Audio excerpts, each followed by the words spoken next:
মানুষের স্বভাব হলো এটাই যে তিনি নিজের প্রত্যেক পরিশ্রমের প্রতিফল প্রার্থনা করেন। বেশিরভাগ সময় এই ফলাফলের চিন্তা করতে করতে, কল্পনা করতে করতে উনি কর্ম করতে থাকেন যে আমি এই কাজটা করলে এই ফল পাবো। সেই সব কল্পনা করতে থাকেন যা না তার হাতে আছে, না আছে অধিকার আর না আছে নিয়ন্ত্রণ। উনি শুধু নিজের কর্ম করতে পারেন। উনি কি ফল পাবেন তা তার হাতে কখনোই নেই। তাই আপনিও শুধুমাত্র কর্ম করতে থাকুন, ফলের চিন্তা করবেন না।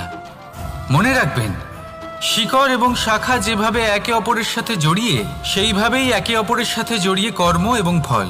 যেরকম কর্ম আপনি করবেন সেরকম ফল আপনি অবশ্যই পাবেন। তাই এই ফলের আশায় কর্মের সময় কখনোই নষ্ট করবেন না, কারণ যে ব্যক্তি সময় নষ্ট করেন, সময় সেই ব্যক্তিকে অবশ্যই নষ্ট করে দেয়।